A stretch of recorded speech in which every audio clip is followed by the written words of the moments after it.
Bismillahirrahmanirrahim. Assalamualaikum warahmatullahi wabarakatuh. Alhamdulillahirabbil alamin. Allahumma sholli ala Muhammad wa ala ali Muhammad. Dipancar luaskan dari Jalan Masjid Silaturahim nomor 36 Kalimanggis, Cibubur, Bekasi. Radio Silaturahim untuk Islam yang satu. Ikhwan dan akhwat yang dirahmati Allah Subhanahu wa taala.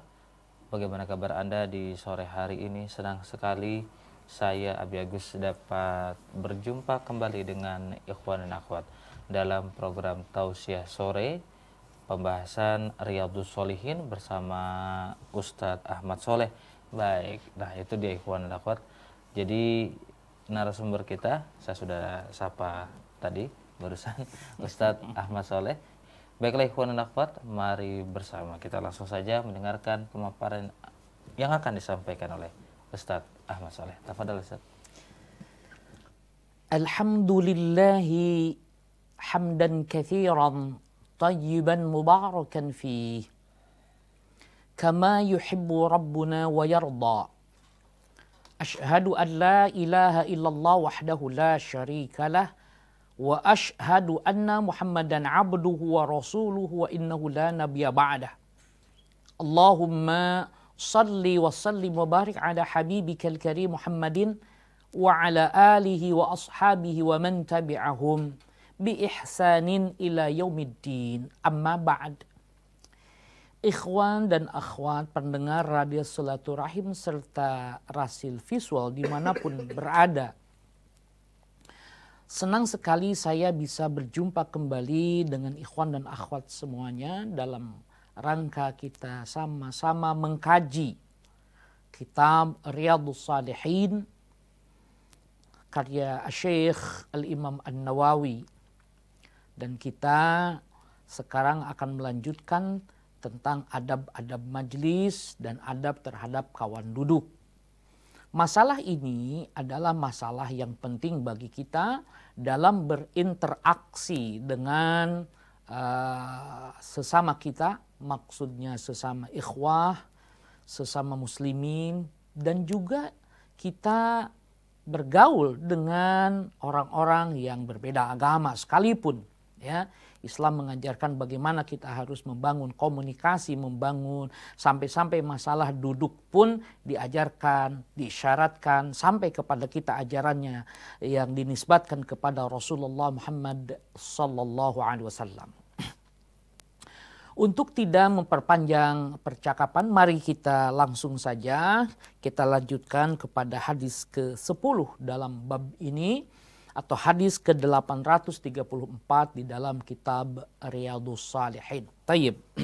An Ibnu Umar radhiyallahu anhu qala falamma qallama kana Rasulullah sallallahu alaihi wasallam فلما كان رسول الله صلى الله عليه وسلم يقوم من مجلس حتى يدعو بهؤلاء الدعوات اللهم اقسم لنا من خشيتك ما تحول به بيننا وبين معصيتك ومن طاعتك ما تبلغنا به جنتك ومن اليقين ما تهون به علينا مصائب الدنيا اللهم متعنا بأسماعنا وأبصارنا وقوتنا ما أحييتنا واجعله الوارث منا واجعل ثأرنا على من ظلمنا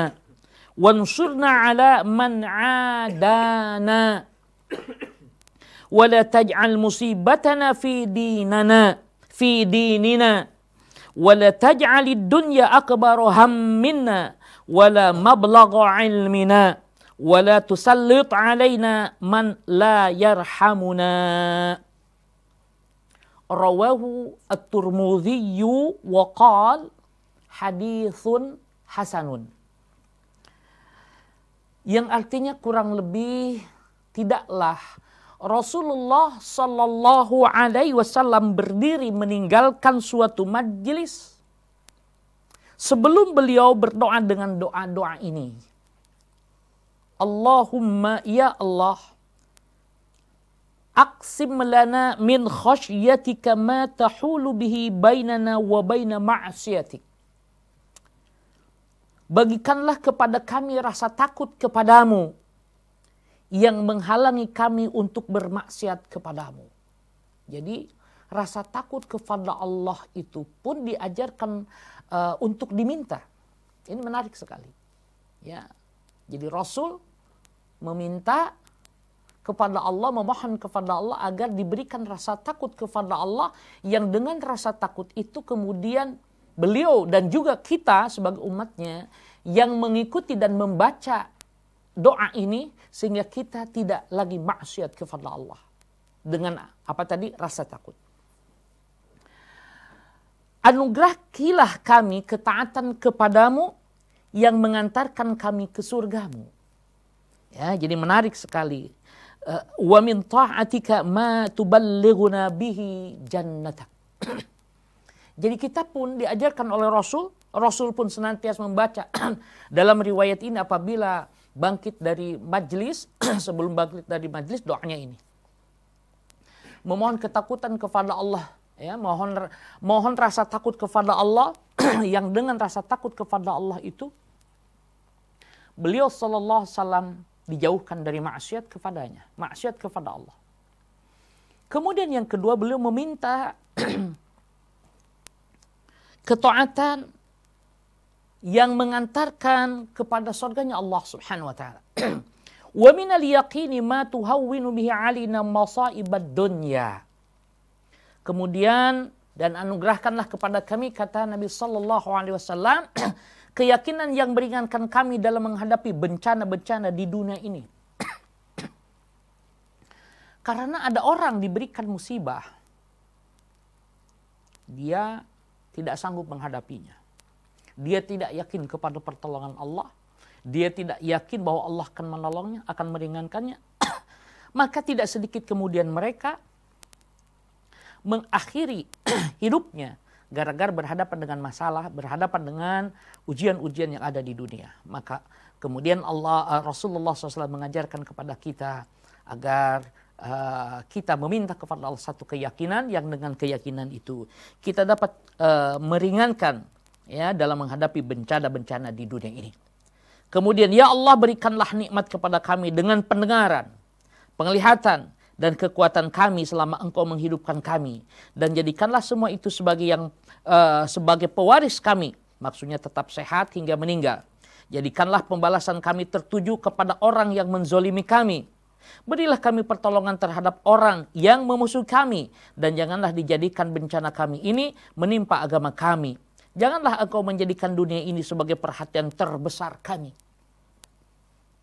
Masya Allah, Masya Allah.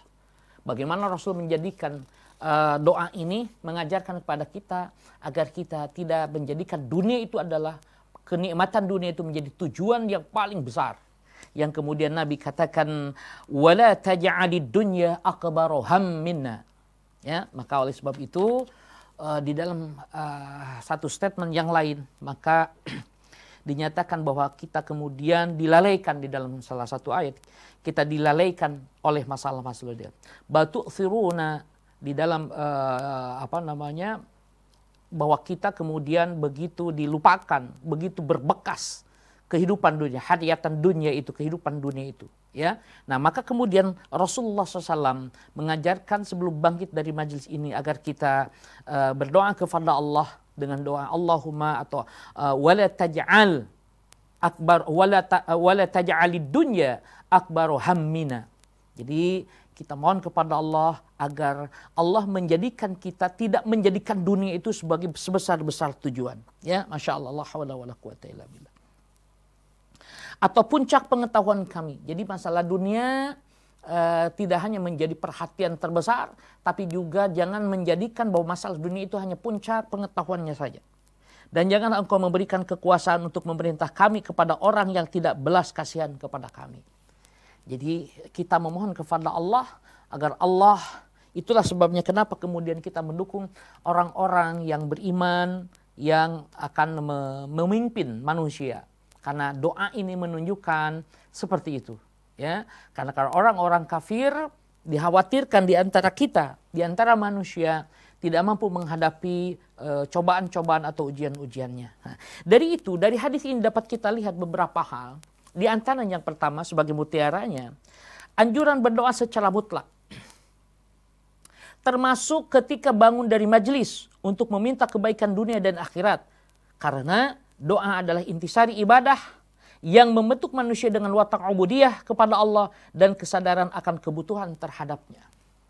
Jadi kita ini adalah dhaif, lemah. Dan Allah adalah zat yang maha qawi, yang maha kuat. Allah adalah al-aziz.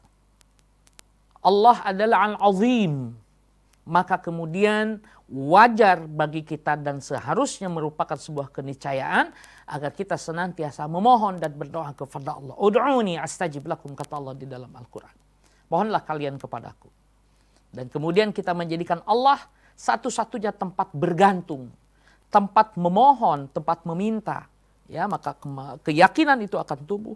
Di antaranya juga dengan cara banyak berdoa kepada Allah Subhanahu wa ta'ala. Karena kita meyakini Allahus Somad, Allah tempat bergantung. Nah, ini. Jadi ini yang pertama. Ya. Mutiara kedua adalah usaha untuk menjaga kesehatan indera sepanjang hidup. Agar dengannya seseorang bisa mencari ridha Allah dan mengusahakan kemenangan terhadap musuh yang zalim. Ya, jadi Al-Islam tidak hanya bicara tentang kekuatan ruhiyah, tetapi kekuatan fisik, kesehatan panca indera. Ya, kita menyebut panca indera dalam pengertian umum, ya, karena dalam pengertian psikologi, ya, indera itu kan bukan hanya 5, tapi banyak. Tetapi kita dalam pengertian umum yang dimaksud adalah bagaimana kita merawat jasad, pendengaran, penglihatan, rasa, penciuman dan lain sebagainya agar senantiasa itu sehat sehingga kita senantiasa mampu mengabdi kepada Allah Subhanahu wa taala. Kemudian musibah agama adalah musibah terbesar karena mengakibatkan kesengsaraan terbesar di dunia dan di akhirat. Itu yang dimaksud dengan musibah agama. Ya, banyak orang kemudian, ini musibah sesungguhnya. Ada orang kemudian menjual agamanya. Dia jual dengan beberapa bungkus makanan. Dia jual dengan secangkir minuman. Dan itu merupakan musibah terbesar. Dia menjual agamanya, dia rugi di dunia, toh juga dia hanya sebatas itu saja. Dalam pengertian tidak sampai kepada mampu memenuhi segala hajatnya, segala keperluannya. Tetapi kemudian di akhirat pun dia merugi. Dia termasuk orang yang dinyatakan di dalam Al-Quran telah menjual keimanan, telah menjual hidayah Allah dengan harga yang sangat murah. Ya, ini kemudian. Nah, maka berikutnya adalah dunia yang sifatnya pasti lenyap tidak boleh menjadi tujuan yang diupayakan seorang dalam hidupnya. Ikhwatul iman, bukan berarti saya kemukakan bahwa penjelasan ini bukan berarti menghalangi kita untuk mendapatkan dunia. Carilah dunia, silahkan. Tapi jangan sekali-kali dunia itu menjadikan dunia itu sebagai the best of the best. Sesuatu yang paling di antara yang paling. Rugi kita kalau hanya sebatas memikirkan masalah dunia saja. Tapi kemudian diajarkan oleh Islam bahwa dunia merupakan wasilah sebagai tangga untuk sampai kepada tangga yang lebih tinggi, yaitu tangga akhirat, tangga kebahagiaan hidup di akhirat. Maka kekayaan yang didapat, kedudukan yang didapat, apapun yang didapat di dunia hendaknya dibelanjakan, hendaknya dijadikan capital, dijadikan modal untuk meraih ridho Allah Subhanahu wa taala. Maka oleh sebab itu seorang muslim hendaknya menjadikan orientasinya adalah ukhrawi oriented, orientasi akhirat. Maka bahwa kemudian ia berjuang bersungguh-sungguh di dunia, na'am, dia berjuang bersungguh-sungguh di dunia. Tetapi itu hanya menjadikannya dunia itu sebagai wasilah, sebagai medium, sebagai media untuk sampai kepada kedudukan yang lebih tinggi lagi, yaitu ridho Allah di akhirat. Karena itulah ridho Allah yang kekal di akhirat itu. Amma fid dunya, adapun di dunia itu hanya sebentar, hanya sementara. Ya, tidak lebih kalau dalam ukuran, misalnya ukuran sekarang orang Indonesia, katakanlah sejak lahir dia sudah bahagia di dunia, sudah dia miliki segala sesuatunya. Seperti saya dengar yang dialami oleh seorang presiden di dunia ini. Ya, ada seorang presiden di satu benua, sejak lahir memang dia termasuk orang yang sudah hidup dimanja oleh orang tuanya. Sampai sekarang, maka memerintahnya juga ya seperti itu. Seperti orang yang memang tidak pernah merasakan bagaimana penderitaan orang lain. Nah, katakanlah dia hidup. Tetapi kalau kita lihat urutan lama manusia hidup di dunia ini, umat Nabi Muhammad ini adalah rata-ratanya, average-nya itu 63 tahun. Bahwa kemudian sekarang ada yang 100 tahun. Nah, saya tidak membantahnya. Katakanlah 150 tahun sekalipun, tapi itu namanya sementara 150 tahun. Ada pun nanti akhirah yang kemudian disebut dengan Yaumul Akhir. Yaumul Akhir itu adalah hari terakhir yang tidak ada lagi hari setelahnya. Nah, itulah yang kehidupan yang abadi sesungguhnya. Kehidupan yang tidak ada lagi ujungnya. Nah, oleh sebab itu, orang yang cerdas adalah mereka yang mempersiapkan itu semua, yang mempersiapkan dirinya, yang mempersiapkan amalan-amalannya untuk kehidupan setelah kematian. Ya, dan memang di dalam beberapa hadis itu diisyaratkan oleh Rasulullah Sallallahu Alaihi Wasallam, ya, bahwa al-kayyisu, bahwa orang yang cerdas itu adalah bukanlah yang pandai menghitung, ya, bukan pandai. Ya, sekarang ada ditemukan anak itu bisa menghafal dalam 1 detik saja hafalan nomor-nomor telepon, hafal macam-macam angka, gitu ya. Tetapi Nabi mengatakan di dalam salah satu hadisnya, Al-kayyisu man dana nafsahu wa amila lima ba'dal maut. Jadi orang yang cerdas itu adalah mereka yang mengendalikan hawa nafsunya, kemudian dia mempersiapkan terhadap satu hari di mana tidak ada lagi hari setelah itu, yaitu mempersiapkan satu hari setelah hari kematian. Nah, ini yang menarik. Orang cerdas itu. Maka oleh sebab ini ayat ini mengingatkan, maka kita berdoa kepada Allah agar tidak menjadikan dunia sebagai sebesar-besar cita-cita, sebagai sebesar-besar pemikiran. Tetapi itu semua hanya sebagai wasilah, sebagai media. Ya, ini. Kemudian mutiara yang berikutnya yang dapat kita gali adalah kezaliman yang diterima umat dari musuh atau penguasa itu akibat dosa mereka. Jika mereka ingin agar kezaliman itu lenyap dari mereka, hendaklah umat Islam memperbaiki hubungan mereka dengan Allah.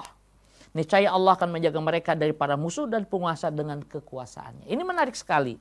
Jadi kalau menghindari kezaliman penguasa, justru dalam ini adalah pendekatan diri taqarrub kepada Allah Subhanahu wa taala dalam pengertian yang sempit, tapi juga bisa dimaknai pendekatan diri kepada Allah dengan pengertian yang luas.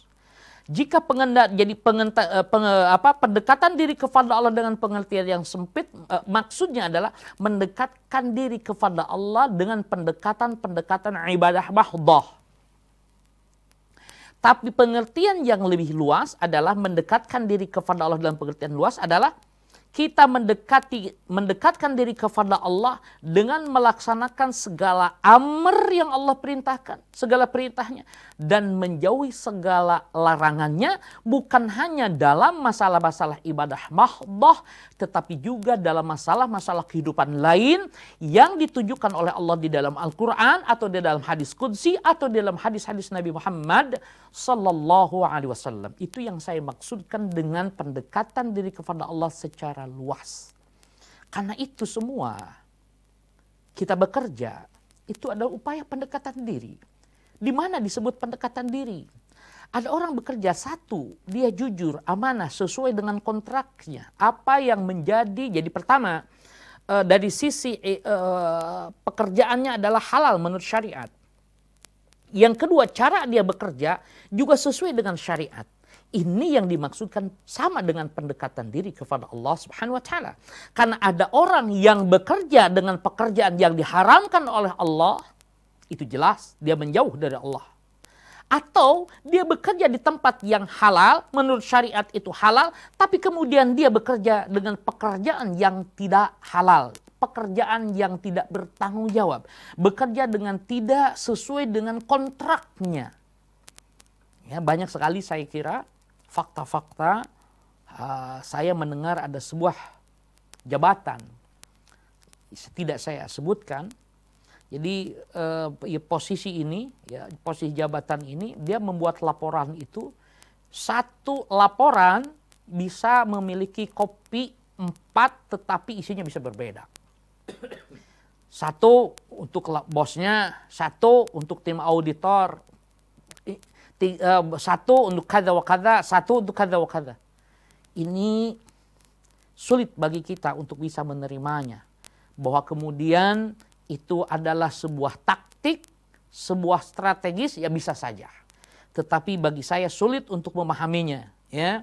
Karena di situ ada satu hal yang berisi tentang kebohongan, berisi tentang sesuatu yang tidak sejalan dengan kejujuran.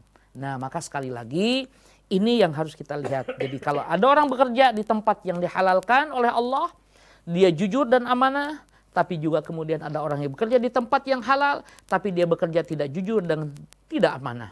Kemudian yang ketiga, ada orang yang bekerja di tempat yang diharamkan oleh Allah, baik dia jujur ataupun tidak jujur di dalamnya. Nah, pendekatan diri kepada Allah, dia bekerja di tempat yang dibenarkan oleh Allah, oleh syariat Islam, dan dia bersikap jujur serta amanah di dalamnya. Itu yang saya maksudkan dengan pendekatan diri kepada Allah secara luas.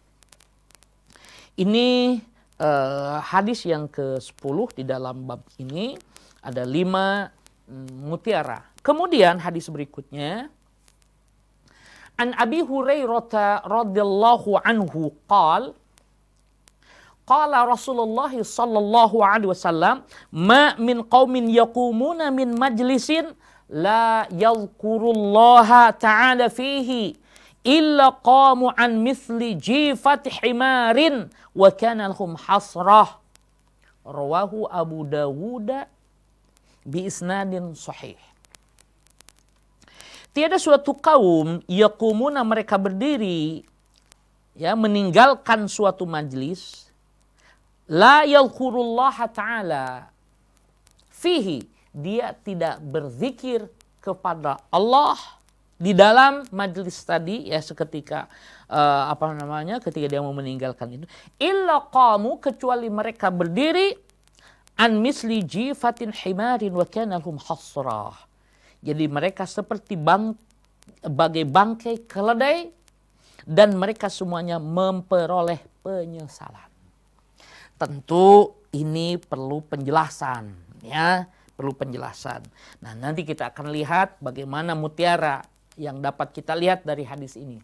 Dari hadis ini dapat kita lihat mutiaranya bahwa ini adalah peringatan untuk tidak lalai menyebut Allah, itu maksudnya. Dan penjeraan dengan gambaran yang menjijikan ini. Karena penyakit hati yang paling besar adalah lalai kepada Allah, dan sesungguhnya maksiat terbesar disebabkan oleh kelalaian. Nah, untuk mempertahankan agar kita senantiasa ingat kepada Allah, maka Rasul mengingatkan itu. Yang dimaksud penyesalan bisa saja adalah penyesalan setelah nanti efek yang terakhirnya. Bukan penyesalan dia misalnya habis pengajian, kajian. Di dalamnya dikaji tentang ilmu-ilmu keislaman. Kemudian mereka bubar tanpa menyebut nama Allah. Tanpa berdiri menyebut nama Allah. Kemudian dinyatakan di sini mereka akan menyesal. Pengertiannya bukan menyesal karena mereka mengkaji kebaikan, ya. Kemudian karena tidak membaca itu kemudian menyesal. Tidak, bukan itu yang dimaksud. Artinya dia telah memulai tidak membiasakan diri ingat kepada Allah dengan doa, dengan zikir kepada Allah. Yang kalau kemudian dia terbiasa lalai kepada Allah, maka lalai terus, dan setelah lalai dia akan maksiat kepada Allah. Itu yang dimaksud. Jadi jangka panjangnya bukan pada peristiwa itu, ya, karena kalau peristiwa itu agak sulit kita pahami. Masa habis kajian, taklim, membahas tentang Quran, membahas sunnah, karena bubarnya kita tidak berdoa kepada Allah, kok rugi, kok akan menyesal.